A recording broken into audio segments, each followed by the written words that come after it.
Yun po yung Leora Townhouse dito sa Naik, Cavite, yung ipinakita ko po sa inyo. Kaya kung kayo po ay interesado, ito po ay malapit lamang po talaga sa main road. Pag sumakay ka ng bus papuntang Manila, isang sakay lang po, PTEX through Cavitex. Pabalik din, isang sakay lang din po, nandirito ka na. Kaya kung interesado ka rito at naghahanap ka ng affordable townhouse na may freebies, dito lang po yan sa Leora Homes. Lalagay ko lang po ang aking contact sa descriptions box at pwede po kayong mag-comment sa video ito. Ayan, Leora Homes, Naik, Cavite by CBDI. Maraming salamat mga kabahay. Please like and subscribe our channel Kabalay PH. Thank you so much. Hanggang sa muli. Una natin pasukin yung corner lot. Ayan. Ang corner lot po ay depende po sa sukat ng lote. Kapag po medyo malaki, mas mataas yung presyo niya sa regular na presyo ng inner lot. So ayan. At may car park po ito. Ayan. Ikutan lang po muna natin bago natin pasukin. Pag corner lot po ay ganito. Meron po kayong space dito sa gilid. Ayan po ang bahay. At ito po ang likuran. Ayan po. Kaya mas maganda kung corner lot ang kukunin nyo. Ayun yung sinasabi kong pre-water tank. Rainwater harvest tank. Ayan. Bali ito ang itsura ng likod. Ayan yung sink nya. Ayan po. Ayan yung setback. Mula yan 2 meters po. So, pasukin naman po natin yung loob. Pasukin natin yung loob ng townhouse na Amora model. Ito po ang kanyang regular floor area, 44 square meter, at ang kanyang lot area is 50 square meter. Provision for 2 bedrooms, 1 toilet and bath, and car garage. So, ayan. Pasok po tayo. Libre na rin po itong pinto na to. Free na po yan. So ayan. Makikita nyo ang loob. Ayan po yung sa solar panel nya na kasama na po ito sa presyo ng bahay at talagang makakatipid kayo sa konsumo ng kuryente. Ayan. Ayun po ang kanyang ibaba. Ang kanyang CR. Ayan po siya. Actual turnover po ito.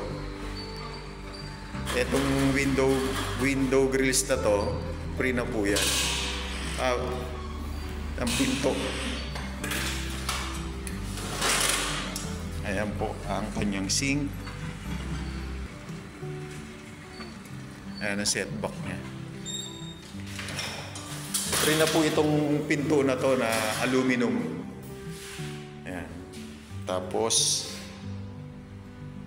ayan po. Ceiling. So, akyat po tayo sa taas. So, wala pong partition to. Pero provision for 2 bedroom siya. Ayan. May kisame na po siya. At ayan yung linya kung saan pwede maglagay ng partition for 2 bedrooms. Dito. Tapos yung isa dito. So, ayan yung kanyang rainwater harvest tank. Nakasama rin sa presyo ng townhouse. Ayan. So, ito po ang kabuuan ng second floor at actual turnover ng townhouse. So, ayan po siya. Ayan.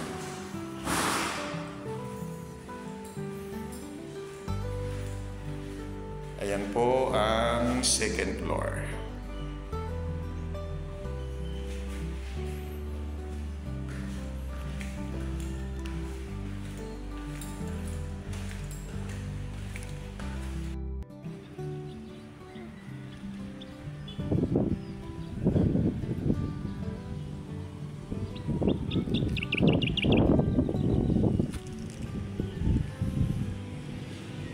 Makikita nyo, tanaw na po yung bundok ng Pico de Oro.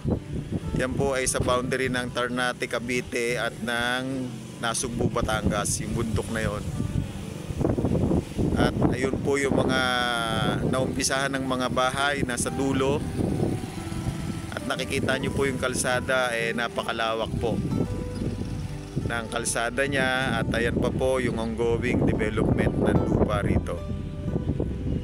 Ayan. At yung mga bahay na naumpisahan nandun po. Yun po ay may mga nakapag-reserve na. So ayan. Ayun po ang pinaka main gate na along highway lang din, at from main road na papuntang Nasugbo, Ternate at papunta ng Tansa, papunta ng Cavitex, one ano lang po, isang sakay lang po dyan. Nasa PTEX ka na. So napakaganda po rito sa project ng CBDI.